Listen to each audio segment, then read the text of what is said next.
What if someone called the cops on you for buying rice only for those cops to report to you? Picture this. Fresh Mart on a quiet Sunday. Carts squeaking, kids bargaining for candy. When a 16-year-old Logan Pierce steps in front of a stranger's cart and sneers, "People like you don't belong here." He grabs for the bag, daring the crowd to agree. His mother Kara, Whitfield the HOA's loudest voice lifts her phone like a siren and tells the dispatcher there's a dangerous man in the store. Shoppers freeze. The lie takes root. Sirens thread through the parking lot. At the center stands Commander Maya Khan, new to Maple Ridge, off-duty, quiet as a lighthouse. She could flash a badge and end it. She doesn't. She measures the moment, reads the IL, lets truth gather witnesses. The doors slide open, uniforms flood the tiles. Kara points as if truth is a thing her finger can bend. Maya exhales once a commander's breath because timing matters more than volume. And justice, when it arrives, should be undeniable. Maple Ridge believes authority is newsletters and yard citations. In 30 seconds, it will learn authority is steadiness that does not flinch, a voice that waits, then speaks and when it does. The room will change shape. 19 days earlier, Maya Khan turned the key on a cedar-scented starter home at the end of Willow Bend. She'd chosen the cul-de-sac for its gentle evenings and the way wind chimes stitched sound into calm. After years of crisis, she wanted errands that didn't require strategy bread, eggs, jasmine rice, cilantro, mint chip, yet habit stayed. She mapped exits without looking, counted heads without meaning to, listened to tone, not just words. Fresh Mart felt like peace pyramids of oranges. Low music, a cashier with a bandaged thumb, the quiet choreography of community. Logan broke the pattern, not with an accident but with intent. He didn't bump her cart, he occupied it. Shoulders forward, chin up. He performed for an invisible crowd. His comments were practiced the lazy cruelty of borrowed opinions, jokes that weren't jokes, questions that were accusations. He reached into her basket as if touching proved ownership. Nearby, a couple paused, unsure. A teen filmed from behind cereal boxes. The store guard stared at his shoes. Then came Kara, HOA lanyard and certainty. The storm behind the sun. She scanned a scene she'd already decided, called the dispatcher with a voice sharpened by habit. "Send several units," she urged, painting fear in broad strokes. The air changed. Phones rose. Whispers hatched. Maya weighed choices. Reveal now and end it, or let the performance complete itself, so no one could claim confusion later. She chose to document, to witness, to hold still while the room drew its own map to the truth it didn't want, but needed. Sirens braided the afternoon. Blue strobes painted the freezer doors, and the sliding entrance breathed a tense welcome as officers stepped in, hands low, eyes high, looking for the threat they'd been promised. Kara pointed with the authority of someone long obeyed, voice pitching up. "That's him. He grabbed my son. He's dangerous." The word dangerous stuck like burrs. A few shoppers stepped back without knowing why. Maya didn't move first. She let the young officer in front take in the scene. A cart. A mother clutching a teenager. A woman with cilantro and rice and a calm face. The officer's gaze flickered confliction training. "Pressure? Ma'am, is everything all right?" he asked, voice steady but tight. Logan seized the opening. He heeled. His hands fluttered with the rhythm of practiced exaggeration. A murmur rolled down the aisle. The store manager hovered, wishing to vanish. Maya's choice arrived like a cue. She angled her cart aside and spoke with the measured clarity of someone who's testified under oath 100 times. "Officer, this young man attempted to take my groceries and used discriminatory language. I asked for my property back. I did not touch him." She held the officer's eyes, not daring him, steadying him. Kara scoffed, dialing volume higher. "He's lying. People like that always lie." The phrase landed with a thud. Someone near the apples winced. "Body cams on," the sergeant said quietly. Red dots blinked like tiny hearts across the aisle. Maya watched certainty drain from Kara's face at the sight of recording lights. The room, once loyal to rumor, shifted toward documentation. It wasn't vindication yet, but the ground had begun to tilt. The sergeant, Luis Ortega, spoke like a metronome. "We'll separate parties." He guided Kara and Logan toward the dairy case, while another officer approached Maya near Purdue's. Statements began halting for Kara, embellished for Logan, exact for Maya. The teen with the cereal box vantage held his phone lower, suddenly unsure. The manager, sweating, volunteered. "I heard the boy first. He said things." Kara's story bent under questions. Times didn't match. Gestures grew theatrical. He loomed. She insisted, though Maya stood a full head shorter. Logan added details that contradicted his earlier flair. The sergeant wrote, nodded, wrote again. He had done this before. Stories unravel at their own speed. Maya opened her notes, a neat grid of timestamps and details, then slid a slim card to the sergeant. "There are security cameras," she said, "and I recorded audio after the initial comments."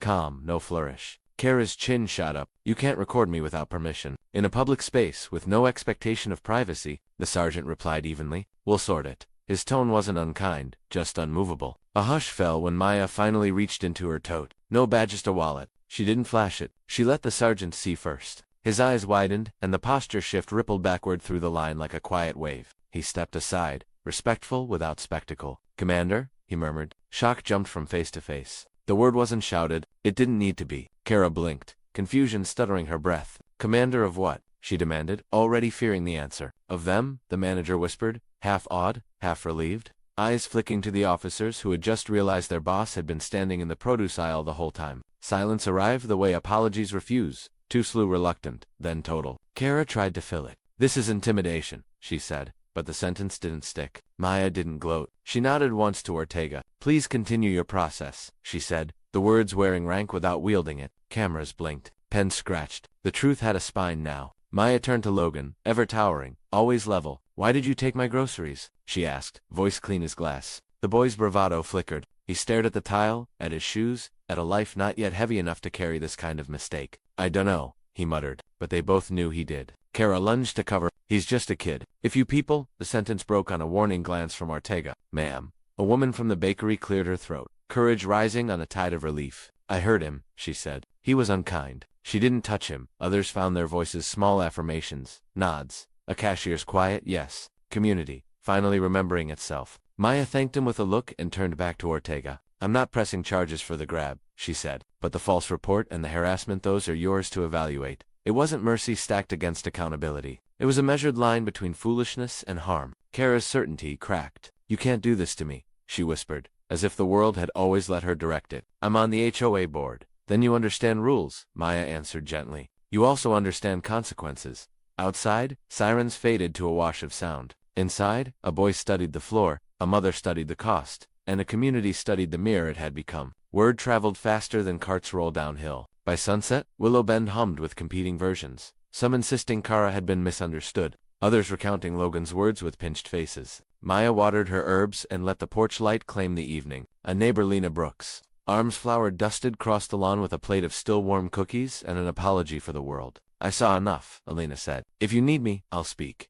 Gratitude softened the hard edge of Maya's day. Night carried a different chorus. At 2:07 a.m., a car idled too long. At 2:19, music thumped from the Whitfield house, then cut off when a porch light snapped on across the street. At 3:02, a smear of eggs found Maya's door. She documented everything. Nothing in her voice or hands shook. At 3:44, a dog slipped a fence and dug a trench through Maya sent a text brief, factual to Ortega. Escalation noted. Morning arrived with brittle courtesy. Kara stood at the edge of Maya's lawn in sunglasses and a smile that didn't reach her eyes. "There's a community meeting tonight," she announced, as if delivering an honor. "Security concerns. I'll be there," Maya said, not as a threat, not as a promise, simply as gravity. By evening, the community center buzzed with folding chairs and folded arms. Kara stood at the front, a slideshow cued, a story curated. Photographs of Maya cropped cleverly, cast suspicion like long shadows. "Patterns of behavior," Kara intoned, "a teacher auditioning for drama." People shifted in their seats, caught between politeness and unease.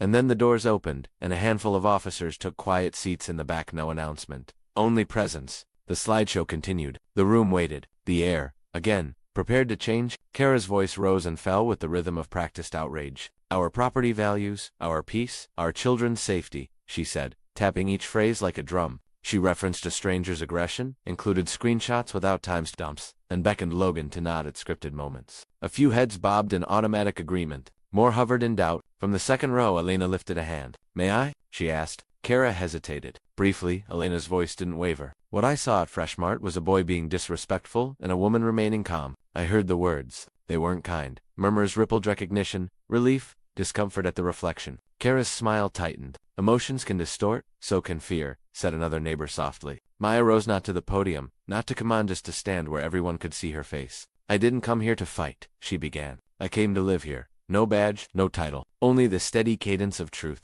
She described the scene in the simplest terms. She described the night's petty vandalism without dramatics, then added, "I've shared recordings with the department. I'm not asking you to choose me over your neighbor. I'm asking you to choose facts over rumor." Kara snapped. "Who do you think you are?" Maya looked at the board president, a weary man named Richard Hale, cheeks flushed with the weight of the room. "Mr. Hale, could we play one clip?" He glanced at the officers in back. Ortega nodded once. Richard exhaled. "Play it." The room listened as a clean recording filled the air. Logan's words unedited. Kara's call requesting lots of cars, Maya's steady request to return her groceries. No commentary, just sound. When it ended, chairs creaked and an old certainty slid off the room like a coat no longer needed. The vote was quieter than the meeting deserved. Motions. Seconds. Hands raised slowly. The HOA would review conduct, address harassment, partner with law enforcement. Official words. Cautious steps. Kara protested procedure until even Richard's patience had edges. "We will follow bylaws," he said, voice firm at last. Outside, the night cooled. Maya's steps home were ordinary crickets, porch lights, the soft click of a mailbox closing. She almost missed the small figure on the curb until the sniffle gave him away. Logan sat with his elbows on his knees, phone face down beside him, streetlight turning his edges gold. He didn't look up when Maya approached. "They're going to hate me at school," he muttered, as if the future were a verdict already delivered. "They'll post things." "They already are." "Some will," Maya said. "Some won't." She wasn't here to console. She was here to risk telling the truth. "Hate's a lazy teacher. It makes homework out of hurting people. You can withdraw from that class." He let out a small, helpless laugh. "That easy, huh?" "No," she said. "But possible." She told him what consequences might look like: apologies that ask nothing back, hours spent helping where you once hurt, the patience to stand still while people decide if they believe you've changed. "You are responsible for what you did," she added. "So is your mother." He swallowed a reply, looked toward his house, toward a window with blinds that never quite closed. "She says you're ruining us." "I didn't touch your cart," Maya said gently. "You touched mine." He nodded, the admission heavy but real. "I'm sorry." The words were small, but they stood on their own feet. Maya didn't bless them. She left them to walk. The morning after the meeting, the HOA inbox overflowed some defenses. A newsletter went out with careful language about respect and procedures. Kara posted breathless rebuttals that wilted under timestamps and videos. The rhythm of resistance changed. Less shouting, more side glances. A hum of citizens deciding they liked evidence better than theater. Maya returned to routine. A run at dawn, paperwork, coffee, cooling beside a stack of community program proposals. She circled one: the bridge patrol, joint walks with residents and officers. Trust needed sidewalks, not stages. By noon, Kara doubled down yard signs about safety, vague warnings on neighborhood apps, a petition that struggled to cross the first page. When code enforcement visited about noise and vandalism complaints, Kara filmed herself refusing to answer questions, posted the clip, and discovered the internet doesn't love a tantrum as much as it loves a receipt. Comments filled with links to the grocery audio. The tide had turned. That evening, Mr. Patel from the corner house brought over a ladder and a smile. "The top of your porch camera needs a wipe," he said, as if this were the only reason he'd come. They cleaned in companionable silence. Community doesn't need speeches. It needs shared ladders. Across the street, Logan sat on his steps with a trash bag, picking up shards of last night's bottle someone had smashed near Kara's mailbox. He wasn't the one who'd broken it, but he collected every piece anyway. Accountability has a sound, glass dropping into plastic, each clink a small repair. 2 weeks later, City Hall hosted a forum on false reports and bias. Cameras were everywhere, but the room felt less like a stage, more like a classroom finally paying attention. The mayor opened, the city attorney outlined laws. Ortega described the burden false calls place on real emergencies. Then Richard Hale, face pale but voice steady, announced an HOA ethics review and training requirement. Consequences gathered like weather, inevitable, overdue. Kara arrived late, flanked by a handful of friends who looked like they'd rather be anywhere else. She tried to speak out of turn. The moderator declined. When she had her 2 minutes, she used them to accuse, not reflect. The room stayed very still. No applause rose to catch her. She left early, walking swiftly, supporters trailing like loose threads. Maya's turn came last. She didn't tell a heroic story. She told an ordinary one. A grocery trip, a boundary crossed, a call that could have ended worse. "The truth is, most days are boring and safe," she said. "The danger is how quickly we can turn a person into a problem because of a story we brought from home." She paused. "We can bring different stories." Afterward, a teenager approached, backpack, scuffed sneakers, courage tucked behind his teeth. "I changed my mind in that meeting," he blurted. "About you? About stuff." He didn't say Logan's name, but Maya heard it anyway. "Good," she said. "Keep changing it toward people, not away."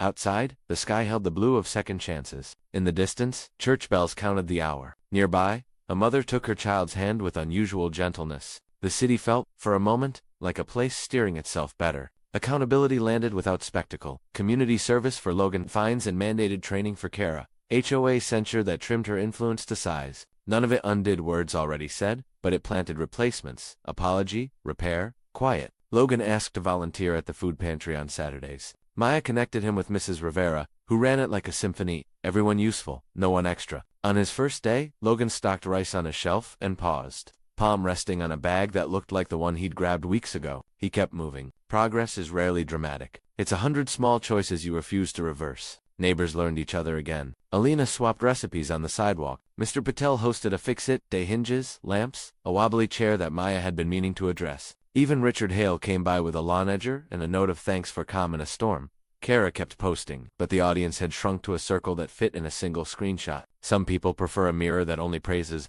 The rest of Maple Ridge had chosen windows. Late one evening, Maya found a folded paper on her porch. No signature, just a sentence in neat, careful handwriting. "Thank you for not making a scene when I tried to make one." She smiled, set the note in a drawer beside spare batteries, and felt something unclench. The next HOA newsletter began with a new headline, Community Care Week. It listed food drives, a park cleanup, a neighborhood potluck. The flyer's footer read, in small print, hosted by Willow Bend and Friends.